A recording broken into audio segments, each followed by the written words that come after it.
여러분은 만나기만 하면 묘하게 마음이 상하고 스트레스가 되며 스스로 기분 관리가 되지 않는다고 느낀 적이 있으신가요? 친구나 지인, 직장에서 얽힌 관계이기에 아예 만나지 않거나 손절할 수도 없는 상황일 때, 그런데 만나기만 하면 내가 너무 힘든 경험 한 번쯤 해보셨을 텐데요. 오늘 잘될 라디오에서는 내 주변에서 나를 공격하는 인간들로부터 스스로를 지키는 방법 3가지를 함께 이야기 나누어 보겠습니다. 53세 미주 씨는 오랜만에 고등학교 동창 모임에 나갔다 온 뒤 한 친구의 무례한 말들이 순간순간 머릿속에 떠오릅니다. 사는 게 빡빡해 마음에 여유가 되지 않아 그동안 친구들 모임에 나오라고 해도 나가지 못했던 미주 씨는 거의 1년 만에 친구들을 만난 것이었는데요. 사는 게 바쁘고 힘들어서 못 나왔다는 미주 씨의 말에 한 친구인 명청 씨가 말했습니다. 예, 나는 몇 억씩 사기도 당해봤는데 나만큼 힘들었어? 못 만난 동안에 어깨 수술을 한 미주 씨에게 친구들은 이제 중년이 넘어가는 나이니까 건강 잘 챙기라고 염려의 말을 해주었습니다. 그런데 제대로 듣고 있지도 않던 친구 명청 씨는 이렇게 말했습니다. 그래서 미주 네가 어깨 수술을 했다는 거야? 그러니까 평소에 운동을 해야지. 그렇게 집으로 돌아온 후 미주 씨는 문득문득 명청 씨의 말이 떠올라 자신에게 화가 났습니다. 그냥 내 얘기 하지 말걸. 한마디 뭐라고 받아칠걸. 그 모임 나가지 말걸 하고 자신을 자책했습니다. 고등학생 때부터 친한 친구라고 생각했던 친구가 위로하는 척 포장된 말로 자신을 무시하는 것 같아 미주 씨는 마음이 힘들었습니다. 우리는 이렇게 미주 씨처럼 끊고 싶어도 쉽게 끊어내지 못하는 인간관계가 있습니다. 마음으로는 손절하고 싶은데 실제로 그렇게 하기는 힘든 경우가 많이 있는데요.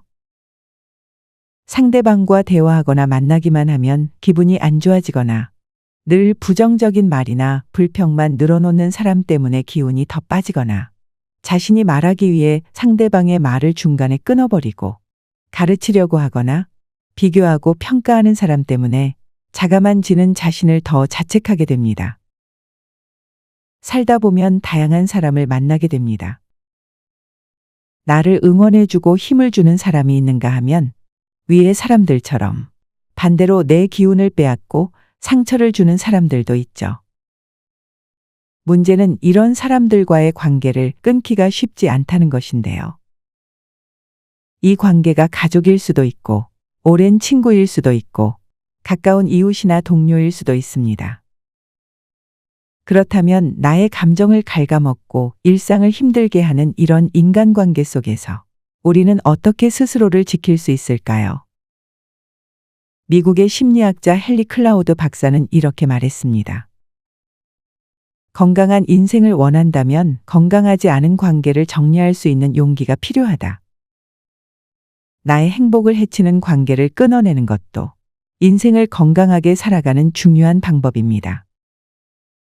나를 공격하는 인간들로부터 스스로를 지키는 법 1번째, 인간관계의 기준을 세우세요. 위 사연의 미주 씨처럼 몇십 년 동안 보고 지낸 고등학교 동창이라 한 번에 손절하기 어려운 경우가 있습니다. 이런 경우 나의 인간관계의 기준을 만들어서 그 기준에 맞추어 상대를 그 이상으로 대하지 않는 방법이 있습니다. 미주 씨의 친구 명청 씨는 자신의 거침없는 말이 친구에게 얼마나 상처를 주는지에는 관심이 없습니다. 그저 너보다 내가 더 힘들다는 비교의 말로 친구의 말에 공감해 주기보다는 자신의 말만 늘어놓기에 바쁜 것인데요. 만나기만 하면 기분이 좋지 않거나 힘든 경우가 여러 번 반복되는 경우, 이럴 때는 지금까지는 친구였던 인간관계를 그냥 아는 사람, 이웃 정도의 관계로 내 인간관계의 기준을 낮추는 것입니다. 주기적으로 만나거나 전화통화를 했다면 의도적으로 그 횟수를 줄여보세요. 내 일상에 부정적인 영향을 주는 사람에게 내 시간과 에너지를 나누어주고 마음을 쓸 필요가 없습니다. 더구나 상대방이 변화하는 것을 바라는 것은 바뀔 수 없는 상황을 방치하는 것밖에는 될 수 없습니다. 힘든 관계는 억지로 맞추고 끌고 나갈 필요가 없습니다. 손절하기 어렵다면 거리를 두고 내가 세운 인간관계의 기준을 조금 낮추어 보세요. 가끔 만나는 이웃에게처럼 인사 정도만 가볍게 나누고 잘 모르는 이웃과 식사를 하거나 차를 마시게 되는 일은 친해지려고 하지 않는 이상 거의 드문 경우인데요. 딱 잘 모르는 이웃만큼만 관계를 유지하세요. 대화를 하게 될 일이 있을 때는 공적인 대화만 하세요. 굳이 원하지 않는 만남은 하지 마세요. 가족, 친구를 포함해서 내 주변의 인간관계를 모두 라벨링할 필요는 없습니다. 다만 나를 힘들게 하는 관계는 기준을 정해서 관계의 거리를 조절해 보세요. 손절이라는 극단적인 방법이 아니라 자연스럽게 연락을 줄이고 감정이 상하지 않는 다른 관계에 집중하는 것이죠. 심리학자들은 감정적 거리두기가 정신 건강에 매우 중요하다고 강조합니다. 한국심리학회가 발표한 연구에 따르면 부정적인 인간관계를 정리한 사람들은 그렇지 않은 사람들보다 삶의 만족도가 25% 이상 높게 나타났습니다. 주기적으로 휴대폰의 연락처나 카톡의 친구 목록을 정리하는 것도 방법입니다. 나이 들수록 우리는 자연스럽게 주변 관계가 정리되기도 하는데요. 불필요한 연락처나 카톡의 친구도 오히려 남아있게 되어 피곤한 일이 생기고 힘들어지는 경우도 있으니 이럴 때에는 1년에 한 번 정도는 연락처 정리를 해주는 것이 좋습니다. 62세 연자 씨는 1년에 한 번도 연락하지 않게 되는 사람의 연락처는 과감하게 삭제한다고 말합니다. 어차피 번호가 있어도 연락도 안 하는 사이인데 저는 1년에 한 번 인간관계를 그렇게 싹 정리해요. 그래도 좋은 관계였던 사람에게는 잘 지내라고 문자 한 통을 보내기도 합니다.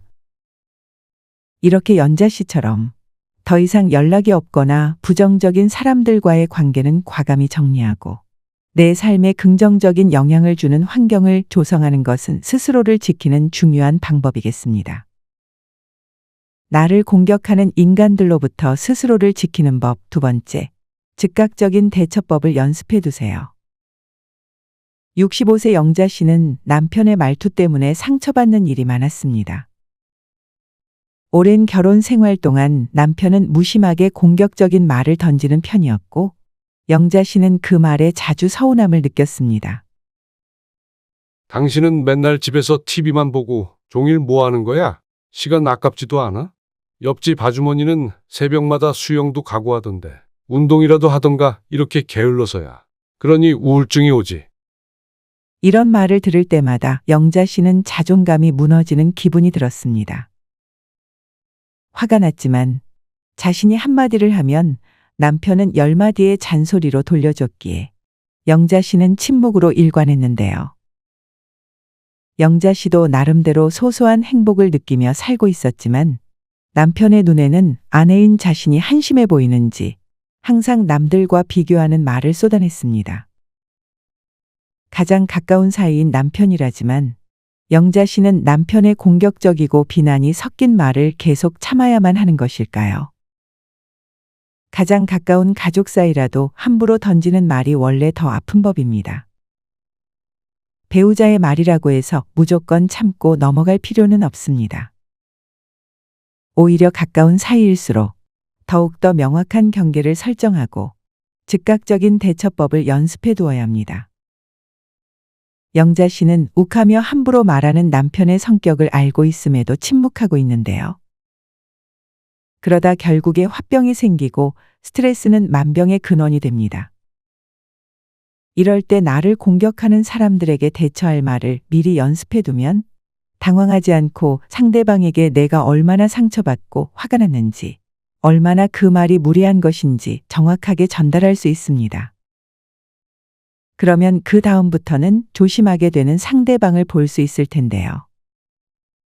반격이 아닌 차단하는 한마디를 단호하게 해보는 것입니다. 그런 비교하는 말은 듣기 불편해. 나는 내 방식대로 충분히 즐기면서 살고 있어. 난 지금 이대로가 좋아. 가까운 사람일수록 더욱 단호하게 경계를 설정하고 감정을 보호하는 것이 중요합니다. 특히 오랜 부부 관계에서는 서로의 말습관을 바꾸는 노력이 필요한데요. 남편의 내면에는 아내를 걱정하는 마음에서 출발했을지도 모르지만 말로 나오는 과정에서 상대방인 아내가 들었을 때 어떤 기분일지, 그 말이 아내를 움직이게 할 수 있는 말인지는 전혀 생각하지 않은 말이라고 할 수 있습니다. 이와 같은 경우가 아니더라도 쉽게 말을 뱉고 비하거나 무례한 농담을 던지는 사람들이 있습니다. 이럴 때에는 말문이 막혀 아무 말도 하지 못하는 경우가 많을 텐데요. 나를 지키는 경계를 설정하고 즉각적인 대처법 몇 가지를 가지고 있는 것만으로도 마음에 상처가 남거나 사람 쉽게 보고 무례하게 구는 행동을 막을 수 있습니다. 이렇게 말해보세요. 그런 말은 듣기 좀 불쾌하네요. 제가 그런 말까지 들어야 하나요? 기분이 안 좋네요. 이런 말은 연습하지 않으면 성격상 절대 하지 못하는 분들이 있습니다. 나를 지켜주는 부적 같은 말이라고 생각해 보세요.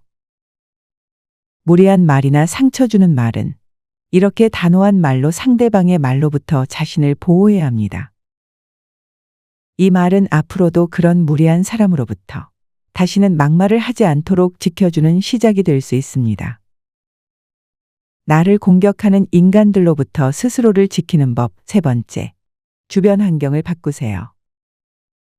47세 민수 씨는 직장 상사의 이유 없는 폭언과 험담으로 힘든 시간을 보내다 결국 10년 동안 근속하던 회사를 관두었습니다. 아내와 아들이 있어 회사를 그만둘 생각을 하기보다는 어떻게든 상사에게 잘 보이고 더 잘하려고 노력했지만 그럴수록 더욱 괴롭고 힘들어질 뿐이라는 것을 깨달았습니다. 아내는 자신도 벌고 있으니 조금 쉬면서 직장을 다시 알아보라고 말해 주었습니다. 그는 큰 도전이었지만 그렇게 회사를 관두고 휴대폰에 저장되어 있던 직장 상사의 연락처를 모두 지우고 카톡도 전부 차단했습니다. 그리고 오랫동안 써왔던 휴대폰 번호도 바꾸었습니다. 민수 씨는 그리고 나서 정말 자신과 연락하고 만나는 사람들 연락처만 휴대폰에 저장했습니다. 가족을 포함해서 번호가 30개도 되지 않았습니다. 50을 바라보는 나이에 자신의 인간관계에 남은 지인이 30명뿐이라는 것이 한편으로는 헛헛하기도 했지만 한편으로는 후련했습니다. 민수 씨는 예전 직장만큼의 연봉을 받지는 못하지만 비교적 사람으로 인해 스트레스를 덜 받는 직장에 재취업을 했습니다. 그리고 노후를 위해 주택관리사 자격증 공부를 시작하며 퇴근 후 스터디에 참여했습니다. 자신과 비슷한 관심사를 가진 사람들이 모이다 보니 대화도 잘 통하고 삶의 활력도 생겼습니다. 한국직업능력개발원의 조사에 따르면 직장인의 78%가 동료 또는 상사의 부정적인 말이나 태도로 인해 스트레스를 경험했다고 응답했는데요. 또한 인간관계에서 가장 피하고 싶은 사람의 유형은 어떤 사람인지 묻는 조사에서는 비난과 지적을 반복하는 사람, 자신을 우월하게 만들기 위해 타인을 깎아내리는 사람, 소문을 퍼뜨리면서 관계를 망가뜨리는 사람, 의견을 무시하고 자기 주장만 고집하는 사람이 꼽혔습니다. 위 사연의 민수 씨처럼 뉴스만 보아도 인간관계 때문에 힘들어하는 분들이 많이 있습니다. 관계로 인한 힘듦은 자존감을 떨어뜨리고 사회생활을 하는 데 있어서도 어려움을 겪게 합니다. 사람으로 힘들 때 상대방을 바꾸는 일은 쉽지 않습니다. 그러면 내가 바뀌어야 하는데 나를 무너지게 하고 상처 주는 사람으로 하여금 아무렇지 않게 대처하고 내가 바뀌려고 노력하는 것은 더 큰 에너지를 써야 하는 일이지요. 이럴 때 정말 아무 방법도 없는 것 같고 그 안에 갇혀있는 나를 구해줄 수 없을 것 같을 때 그 환경에서 빠져나오는 방법이 있다는 것을 알아야 합니다. 그곳이 직장일 경우에 민수 씨처럼 이직을 함으로써 관계를 정리하거나 새로운 관계를 만드는 방법이 나를 지키는 대안이 될 수 있습니다. 또한 주변에 나를 힘들게 하는 사람이 속하는 환경으로부터 벗어나서 긍정적인 영향을 주는 환경에 나를 가져다 놓는 것이 건강한 인간관계를 지속해서 행복한 일상을 보낼 수 있는 방법일 것입니다. 그것은 직장의 이동이 될 수도 있고, 내가 나가는 모임, 스터디와 같은 좋은 사람들과 관계를 맺는 것이 될 수도 있습니다. 나와 비슷한 관심사를 가진 등산 모임, 자격증 스터디가 될 수도 있고요. 내 주변 환경을 통제하고 변화시키는 것이 주변에 나를 힘들게 하는 사람들로부터 스스로를 지키는 현명한 방법이 될 수 있습니다. 루즈벨트는 이런 말을 했습니다. 아무도 당신의 동의 없이 당신을 하찮게 만들 수 없다. 우리는 때때로 타인의 말과 행동으로 인해 스스로를 하찮게 여기게 되기도 하고 상처도 받습니다. 하지만 결국 그 말에 힘을 부여할지 아닐지는 나의 선택입니다. 더 이상 불필요한 관계의 감정을 소모하지 말고 나를 지키는 선택을 하셨으면 좋겠습니다. 우리의 감정과 삶은 우리가 지켜야 합니다. 인간관계로 인해 힘들고 상처받는다면 정면 승부로 대응할 수도 있겠지만 피하는 것이 나를 지키는 더 나은 방법이 될 수도 있습니다. 피해야 할 사람이 무서워서 피하기보다는 나를 지키기 위해 피한다고 생각하세요.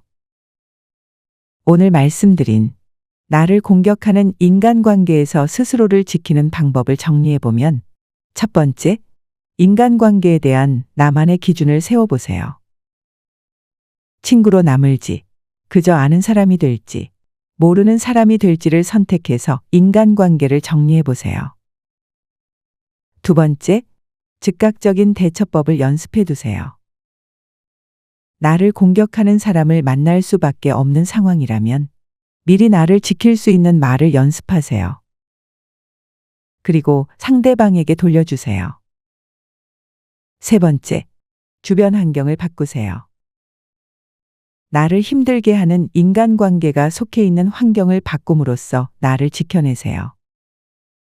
실제로 한국심리학회에서 발표한 자료에 따르면 부정적인 인간관계를 정리한 후 응답자의 72%가 스트레스와 심리적 안정감을 경험했다고 응답했는데요. 이후의 삶의 만족도 또한 평균 24%가 증가한 것으로 나타났습니다. 나이가 들어서도 인간관계로 힘든 일은 생기게 마련입니다. 행복하고 감사하게 보내야 할 일상을 인간관계로 인해 괴롭고 힘들게 보내지 마세요. 오늘 말씀드린 방법들을 내 삶에 적용해서 건강한 인간관계를 만들어 나가는 행복한 일상이 되셨으면 좋겠습니다. 오늘 영상의 내용이 유익했다면 주변에 피하지 못해 얽힌 인간관계 때문에 힘들어하는 소중한 분들에게 많이 공유해 주세요. 나의 소중한 경험을 댓글로 나누어 주셔도 좋습니다. 여러분의 구독과 좋아요는 잘될 라디오 콘텐츠 제작에 아주 큰 힘이 됩니다. 오늘도 시청해 주셔서 고맙습니다.